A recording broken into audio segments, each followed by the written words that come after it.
I request Mr. Vaibhav Singhal, Vice President Designs, Elematic, to come over to the dais. Who is a very good design engineer and is having a lot of experience in precast manufacturing products. And they supply these equipments world over. Now the stage is. In this particular presentation, my effort is that by the end of the presentation, you should all feel comfortable in terms of understanding that how precast solution can be adopted with respect to commercial buildings. So I'll try to touch upon the structural scheme with respect to precast for commercial building. I'll also talk about the connections and also try to bring you a comparison that traditionally what has been the challenges, the cost of construction, and in precast, how these challenges can be mitigated and how it can be more advantageous. And at the end of the presentation, I'll also try to explain about Elematics and how you can implement precast technology at what stage in your project. So jumping onto the presentation topic first, you can see this is a typical commercial building framing plan that I have taken from one of our projects. Now typically all these commercial buildings have few things in common. One, we talk about there is a, typically you'll see that there is a core area which has the lift area and the staircase walls are there, so which we normally call a core area. Then we talk about the other area is the column to column like office space, where you have typically a grid size of 8 meter by 8 meter, 10 meter by 10 meter or 8 meter by 11 meter. Now the structural framing concept in precast is that we can take advantage of the shear walls with respect to only the lateral load resisting system, and we can design our column and beam structure purely for the gravity load. So typical structural framing plan could be all these green ones you can see, these are the precast pre-stressed beams which will be span from 8 meter to 11 meter. And then I have these kind of hollow core slab which are in the gray, you can see as an arrow, which will also span for the 11 meter. So all my column beam structure will transfer the gravity load, and the lateral load I will be purely relying on the shear wall. Now all these elements, whether it's a column, hollow core slab, beam or shear walls, they all can be done with precast. Now I'll show you in further slides how it's possible. Now further talking in terms of how the forces will be transferred from building to the foundation. So as I was talking about that there is a central core. The central core which is basically utilized in the lift area or the staircase area, you can use that central core for transferring the lateral load, and then you have a column and beam system. Now all this, like in terms of transferring the lateral load, the one more important point is the diaphragm. Now for the diaphragm purpose, we provide RCC topping. Now this RCC topping, what it does is that basically it connects all my precast elements together, and then it provides more of a uniform behavior of the building. So what all precast elements are required in a commercial kind of a building project is, one, we are talking about column which can be done in precast. We are talking about hollow core slab, wall, the beam and the staircase. So these 5 elements which you are producing in the factory, you can just simply bring all these elements to site and connect them together and your building would be ready. So it is that simple. So you can see some of the connection details with respect to the precast scheme. Now I can design my column to beam connections, either it can be a pin connection or it can be a moment connection. Depending upon how high rise my building is, whether it's a low rise up to 10-story building or we are going up to 40-story building, I can have a column to column connection, column to beam connection as a moment connection. So this is some typical example of how this column to column connection is a moment connection, where you can see my precast beam is resting on a corbel and then the bottom reinforcement is projecting out. Now I am actually embedding the bottom reinforcement also in the concrete, and then the top reinforcement is going continuous. So this actually ensures that it provides a good moment connection between column and beam. Then there are some more connection details with respect to beam to slab. Now, as you can see that there are only 5 elements that we need for doing any kind of a commercial building construction, but the key is in the detailing and the detailing of the connections, and that actually define how overall my building is going to perform with respect to lateral load, with respect to any kind of a wind forces or the earthquake forces. So this kind of a connection details like how the slab should rest on the beam and all the tie reinforcement, that actually defines that kind of a robustness that I want to provide in my structure. So this is again some typical connection details that how hollow core slab should rest on the beam and how further topping is done with respect to providing a very good performance of the building. Then this is some typical connection detail wall to slab, where my hollow core slab there can be 2 ways of doing it. I can directly rest my hollow core slab on the wall, or I can have hollow core slab resting on the ledge. Now again it depends that what kind of a number of story building that I am designing. If it's a low rise building, I can probably avoid having this kind of a ledges.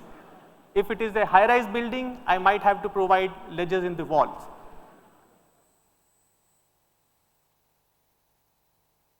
So in nutshell that you have seen that if we talk about commercial building with 5 precast elements produced off-site, you bring those kind of buildings elements to the site, connect them together, your building is done. And this kind of a speed of construction, I mean up to 10 days kind of a cycle, 7 to 10 days kind of a cycle you can easily achieve if the building is properly planned and designed. And then it's all about producing those elements and bringing it to the site. So it is very simplified method of doing construction that we are trying to achieve here. So if you look at the precast concrete, there are various stages in the precast concrete. Now the first part, which we call it an off-site construction, that involves production of all the elements in a controlled environment. Then you are curing all these elements and you are curing and then storing them. So this is the off-site construction activity. And that the second stage is the on-site construction activity. If my off-site activity is done correctly, then normally the on-site goes very smoothly, because all your elements, if they are produced properly, then there is no reason that why they should not fit properly at site and then the connection should not be done properly. So on-site will go very smooth. So these are the various stages that has to be done thoroughly and properly, and then your building is completed with precast technology. You can see some of the examples of high-rise building already completed. This is one example taken from Hyderabad only. But I just want to show you this kind of photos to see this is the actual construction happening at site, and you can see the amount of people who are actually engaged at site. And very less people are working, and you can see that how the speed of construction for such a large project is moving very smoothly. There are only a crew of probably 10 to 15 people with each crane, and they are managing the entire construction activity at site. You can see how that this is a hollow core slab erection happening, where it is resting on the precast pre-stressed beam, and it's a similar concept that I was talking about, that how you are maintaining the column to beam connection, how the slabs to be done, and then the pre-stressed topping to be done. So looking at all these solutions, we have seen it, but it is also important to look back and understand that why precast is important. And why it is important will only these pictures can tell you. We are familiar with these kind of traditional practices, where you can see the amount of labor, amount of formwork is required at site, and amount of hard work to be done at site. And these pictures will tell you, there has been a gradual progress, like we made the changes in terms of how the formwork to be done, in terms of improving the quality of construction. But still, there is a lot of laborious work to be done at site. If all the formwork to be placed at site, all the concreting, all the rebar has to be done at site, it becomes a lot of labor intensive job. So all these challenges are really mitigated with the uses of precast construction technology. You will see that the speed of construction is definitely 2 times faster than the conventional. you can easily save, with better planning, you can easily save 50% of your construction time. It will definitely require only 30 to 40% manpower compared to conventional construction. As you have seen already that major work is done in the factory, and at site it's very less manpower required. With the precast, we are able to utilize pre-stressed concrete very effectively, whether it is a hollow core slab or it is a beam. It becomes very economical solution because I am utilizing pre-stressed steel, which is 1860 MPa grade. At the same time, I am applying a pre-stressed force, I am able to improve the concrete performance, and that's how I am able to bring down concrete and rebar consumption down, and that's how I am able to make my building more cost effective. Quality, there is no doubt, because it's off-site construction, these are the advantages that we get by default. So overall, with saving in terms of material, with saving in terms of time, we see there are a lot of advantage with the uses of precast construction. And eventually with saving in material, it also become an eco-friendly solution because we are saving the carbon footprint.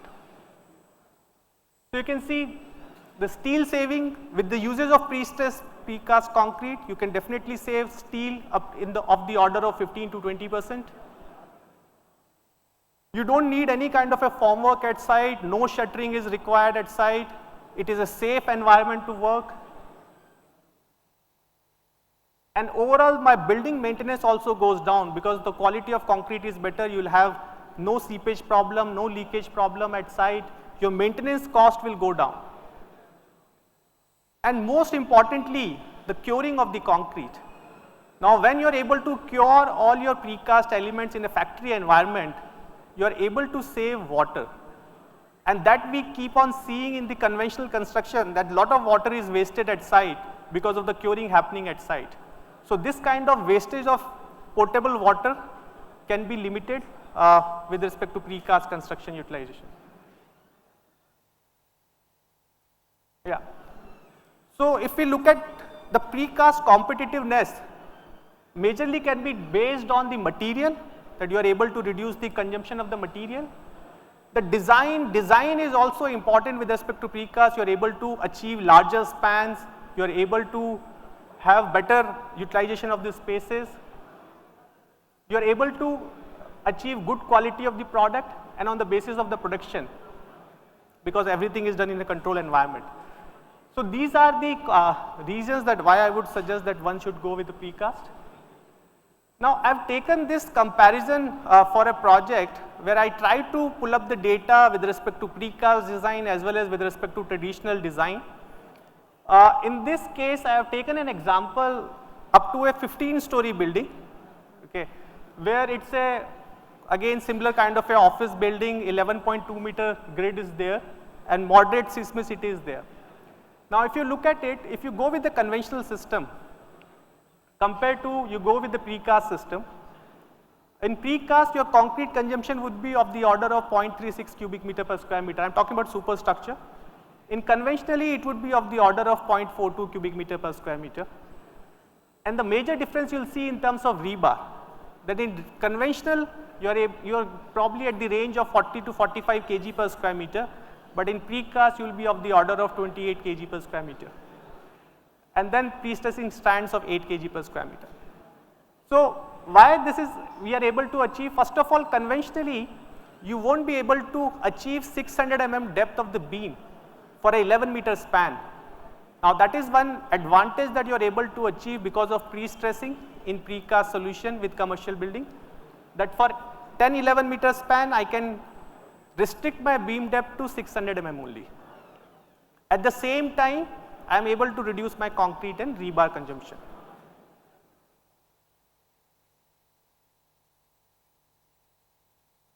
Mr. Nagareddy talked about My Home. So we are the principal structure consultant for this project, where they have set up a 5 million square feet production capacity of the plant, and we are designing all these buildings. So it's a 43-story high-rise building, and definitely once it is completed, it would be the tallest precast construction done in India or probably globally. And already the project is at an advanced stage where foundation is already cast, one floor is already up, and they are moving forward fast with the upper floors. The first two phases was definitely 26 million square feet, but including third phase as well, it would be like a 40 million square feet development to be done in next 10 years time. In this particular project, Elematic not only provided the structure engineering services, but we are also provided the precast plant and complete other services in terms of maintaining the plant and those kind of AMC kind of a services we are providing to him.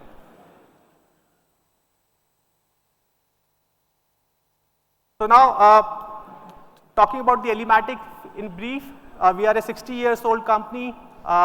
We are present globally almost everywhere. You can see the dots globally that we are present everywhere. We have got offices, the manufacturing unit for the plants in India, in China, in Finland. And so far we have already supplied more than 4,000 precast plants globally. As far as the hollow core slab is concerned, we hold 60% market share. In India, we are providing total solution. Anybody who wants to implement precast, we are able to handhold them.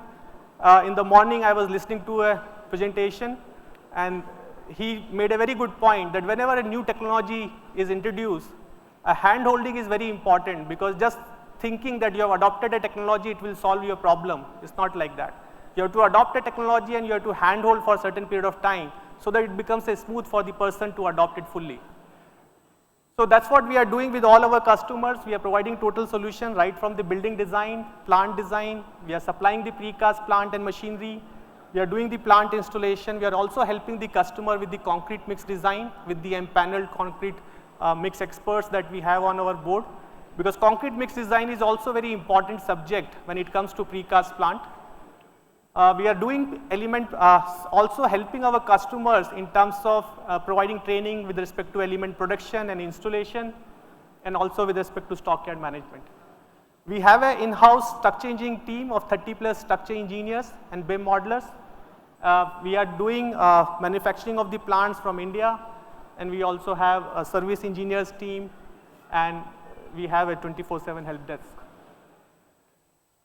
So these are our office locations in Delhi, Gurgaon, Alwar, and Pune, and we have marketing presence almost everywhere in India.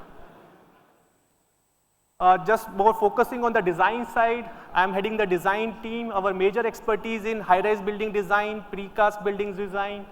We are also doing composite structure design, and all our design solutions come through BIM. And this is also an important subject when it comes to precast building. Just to give you an example, the project that we are involved right now, one floor has got close to 1,000 shop drawings. And this kind of a volume of drawings can only be developed through BIM software with accuracy. And unless we use this kind of a platform and the processes, it is really very impossible kind of a task that you are able to do the project well. So all our projects we are delivering through BIM software, and we are following the BIM processes very stringently. We have experienced team together. All these engineers are graduate from IIT and postgraduate from IIT. We bring a lot of value engineering on the board. So now that brings to my last slide of the presentation. I just wanted to put this and show it to you that what is the right stage to think about technology and what is the right stage to implement a technology.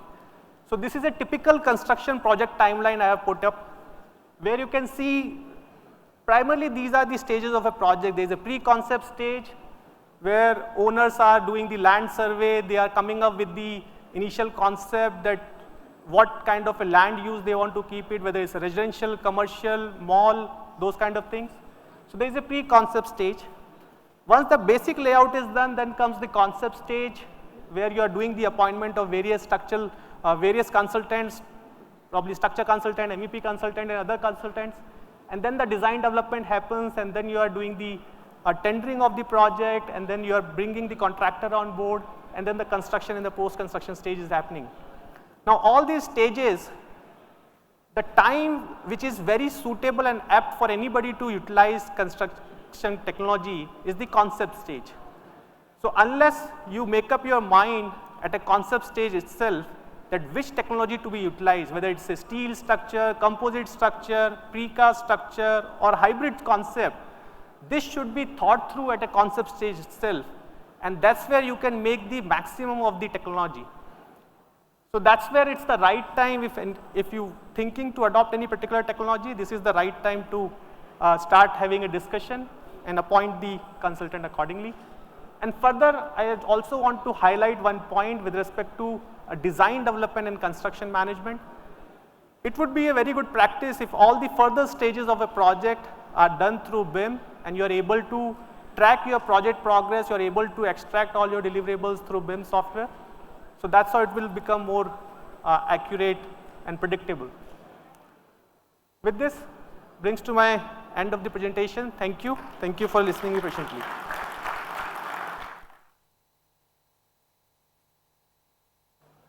Thank you, Vaibhav, and congratulations for designing highest precast building in the country. And I think furthermore you will do some more projects like this. I now request Neeraj Choksi of TechnoBuild, one of our sponsors, for giving the memento.